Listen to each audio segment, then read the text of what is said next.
All right, state, you may proceed.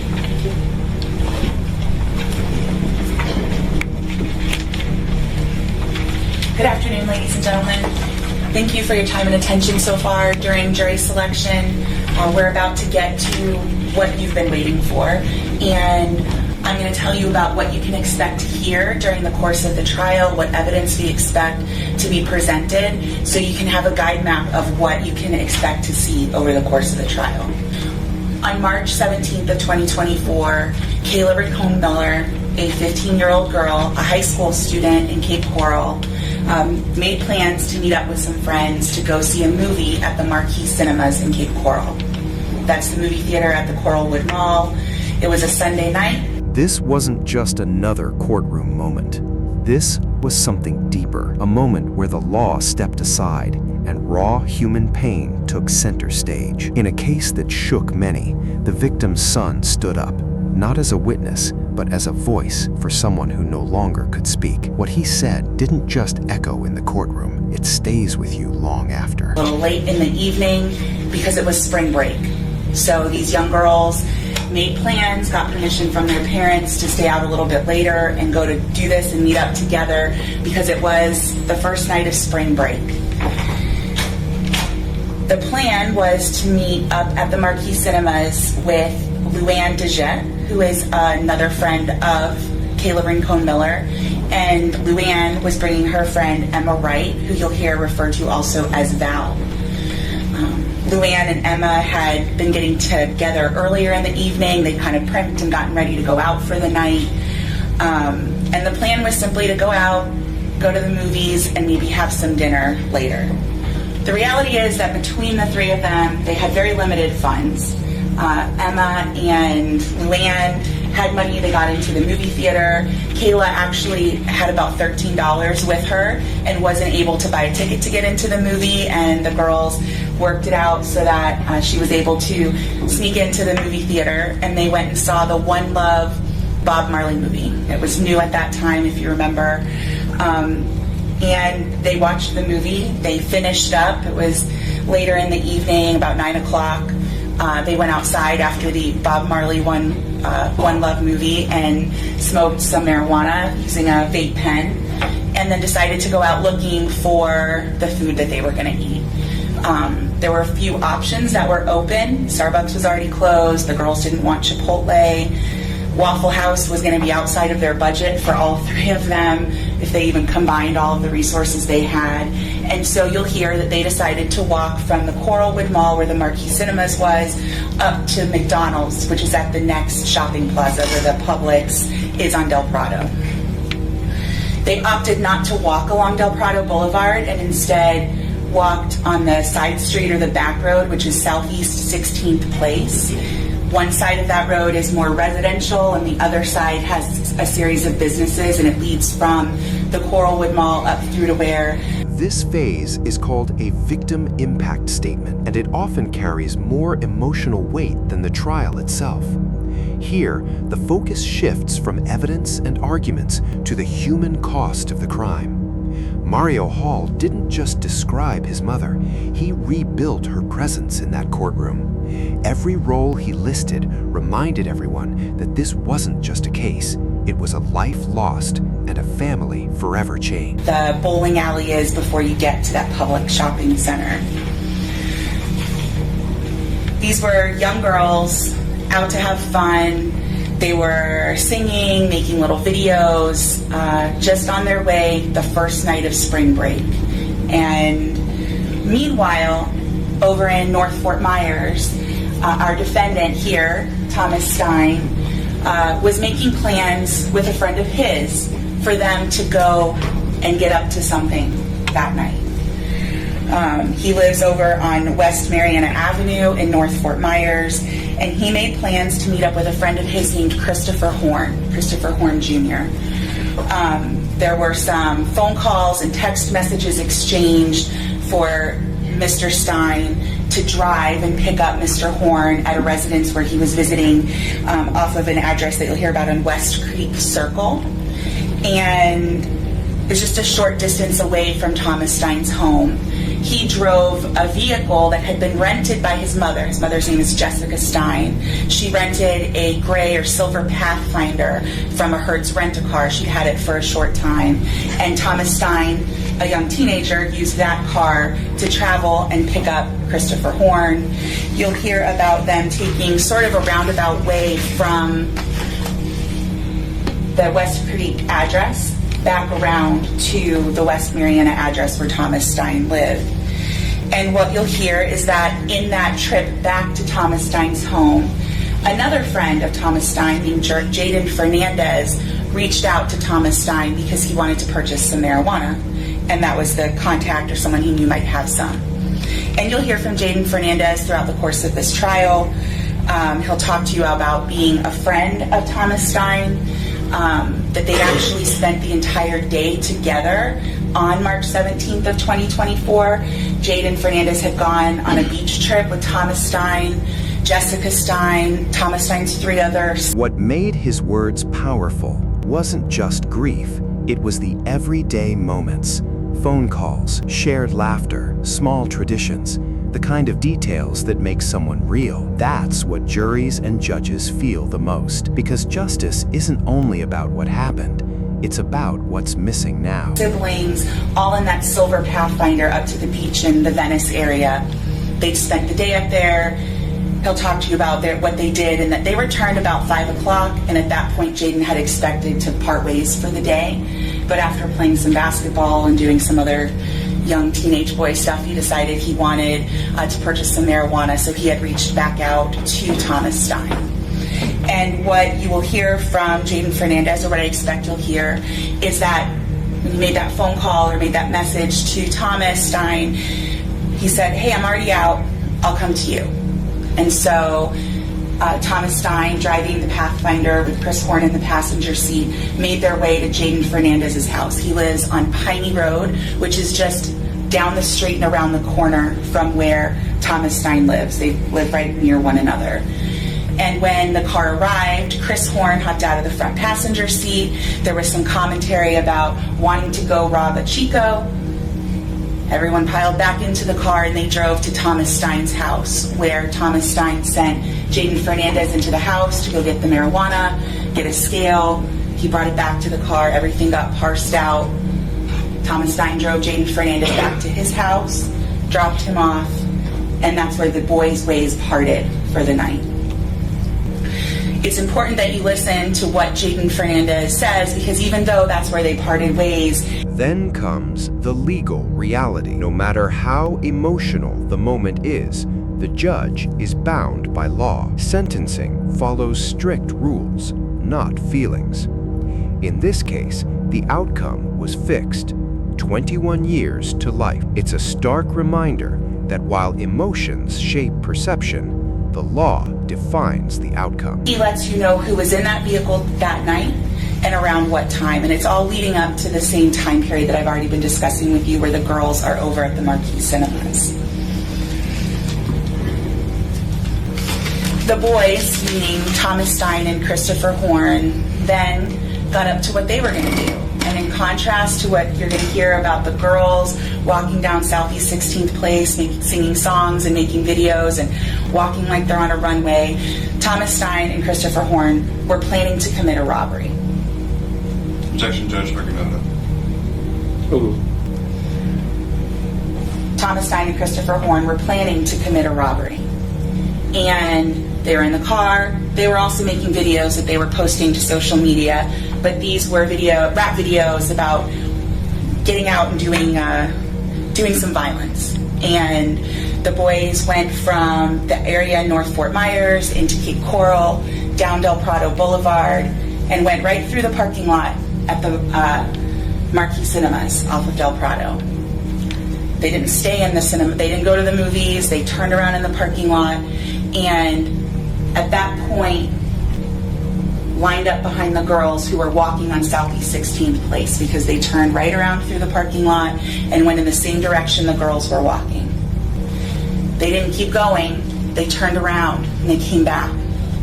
They made a U-turn. They came up behind the girls again, turned around and blinded them with their lights. And at the point the car stopped, The driver, Thomas Stein, got out of the vehicle and went to the first girl in the line, and that was Kayla Rincon Miller. Christopher Horn got out of his side of the vehicle and went to the other two girls who were just slightly behind, and that was Luann and Emma. They wanted their things. They were trying to steal from them. Luann had a small purse tucked up under her arm. Emma Wright had a crossbody bag, like a hobo-style bag, draped over her body, not wanting to give it up. And Kayla, who was being confronted by Thomas Stein, had a small purse, a white purse that contained her $13, things like her identification, small things, a lipstick, her personal items, and she didn't want to give it up. And at the moment she was fighting him off, bending over, a scuffle ensued. And in that time, because Christopher Horn and Thomas Stein had gotten out of that car with guns in hand, ready to commit a robbery, the gun went off by Thomas Stein into Kayla Rincon's chest between her breasts. It was shocking to both Thomas Stein and Christopher Horn. Christopher Horn said something about, "Why the F did you shoot?" The boys got right back in the car, and that car fled as fast as it could out of that location. Continued down Southeast 16th Place, turned back onto Del Prado, and hightailed it all the way back to the North Fort Myers, West Mariana Avenue address where Thomas Stein lived. That collision of those two groups is why we're here today.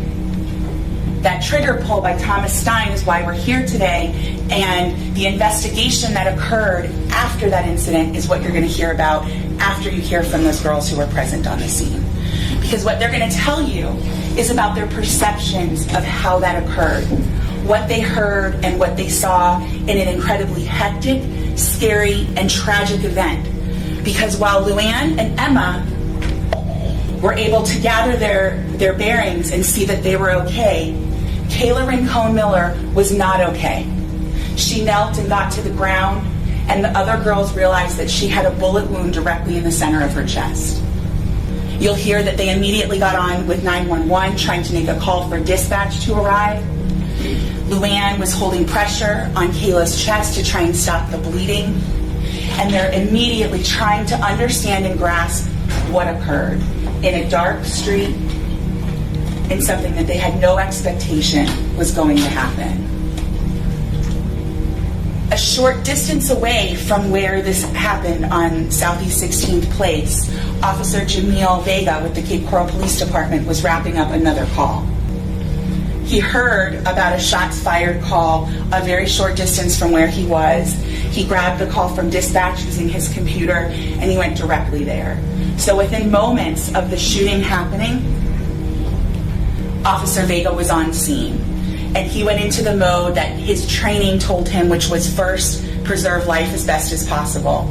He assessed the situation, applied chest seals to both the front and back of Kayla. He rolled her over and saw, in fact, it was a through and through wound. He applied chest seals. She was awake at the time. She wanted to move at the time. She wanted to get up.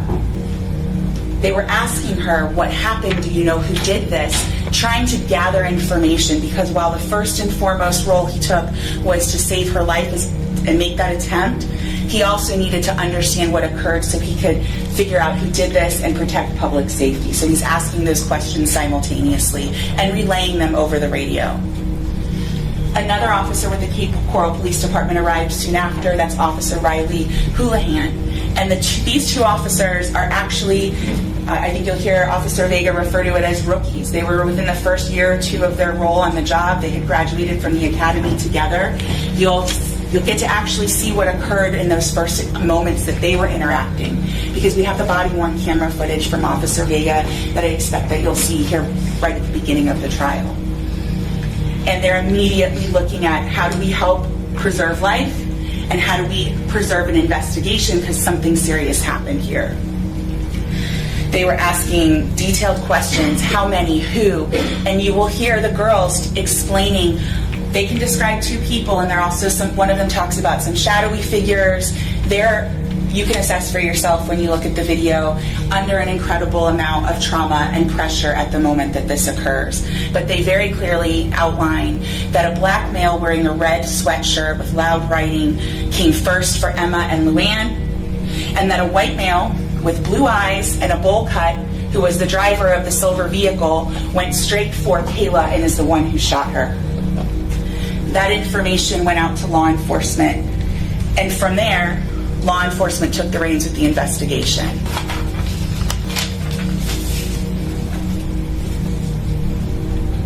Kayla was taken to the Gulf Coast Hospital Trauma Center, where she received the medical care that was available. They tried very hard, and what you'll hear is that she did not survive her injuries while she was there. You'll hear from Sergeant Gum, who had traveled with her following the ambulance to get there. He'll talk to you about seeing her there. He'll let you know who she was. He met with her family, and he also collected the clothing she had at the time. He brought that back to the Cape Coral Police Department. And that's part of the investigation. That's part of the role that the Cape Coral Police Department played, was making sure those items were collected. And you'll also hear that while all of that was going on at the Gulf Coast Hospital, it was an all hands on deck situation for the Cape Coral Police Department. Detectives, road officers, violent crimes unit, all the different criminal investigations units were brought in, and they were trying to figure out what happened and verify or substantiate the... This case shows the contrast between emotion and law. On one side, a son reliving the pain of losing his mother, sharing memories that bring her back to life in words.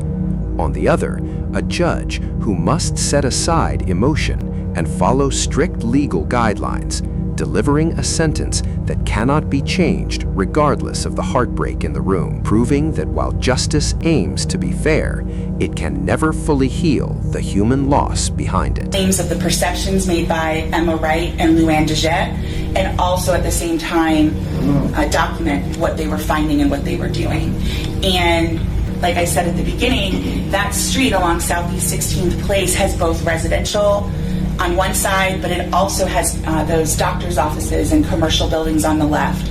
And because the officers acted quickly and were lucky, one of those businesses, the St. Vincent thrift store, had very good video. It captured the vehicle's U-turn, and you'll hear from, Officer John Allen Precy. I want to make sure I said his name right. He was able to view that video when he was collecting it as part of this investigation, slow down the frames, frame by frame, and identify that that was a silver Nissan Pathfinder that followed the girls after they had walked by. Using license plate readers that are set up around the county and within Cape Coral, and that make and model as well as the timing, the officers were able to narrow down the license plate of the vehicle involved that was driven by Thomas Stein. They didn't know it was Thomas Stein yet, but they were able to identify that vehicle, and it came back to a Hertz rental car. They were able to follow that trail to Hertz and find out that the person who had rented that was Jessica Stein. Jessica Stein did not match the description of the shooter that night, nor the passenger that night. But Jessica Stein's son, Thomas Stein, did match that description. And the investigation springboarded from there because law enforcement, Detective La Salandra, Detective Frank Scarlato, started looking into the background of who Thomas Stein was, what was he doing that night, and who was he with. They were able to use their investigative techniques to look at cell phone data, cell phone usage, tower data, messaging. You're going to hear about those investigative steps, and they were able to place Thomas Stein with Christopher Horn in the vehicle that night. The detectives tried to figure out who was involved, and they used every investigative technique available to try and do that, including looking at social media and videos and things like that that they were led to that involved both Thomas Stein and Christopher Horn that night.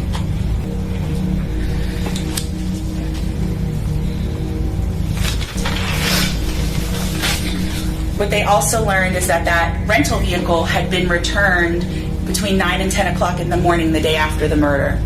Jessica Stein didn't need it anymore. But she didn't just return the car, she traded it for a different rental vehicle and took that one out because she didn't have a vehicle, she needed a rental car, but she didn't want that one. Some of what law enforcement was able to determine was that a gun that should have been in the Thomas Stein's home was not present when they conducted a search warrant there. But you'll also hear from Jaden Fernandez that that gun is one that Christopher Horn and Thomas Stein had earlier. This investigation is wide sweeping. The facts are that on the night, March 17th of 2024, Thomas Stein and Christopher Horn went out to commit a robbery. And in the course of committing that robbery, they found Luann and Emma, as well as Kayla Rincon-Miller. And in trying to perpetrate that robbery, Kayla Rincon-Miller was shot and killed. The attempted robbery is that underlying felony we were talking about when it comes to felony murder. The action of committing the murder in the course of doing that is why it's felony murder. Ladies and gentlemen, I'm asking that you listen to all the testimony that you hear. You consider the nature of how that evidence was collected and watch what's presented to you, because once you receive all that information and you take that back to deliberate, the defendant should be found guilty as charged. At the end of the day, the sentence is just numbers, but the loss is permanent. Courtrooms can deliver justice, but they can't restore what was taken. And maybe that's the hardest truth of all. Some stories don't end with closure, they just continue with absence.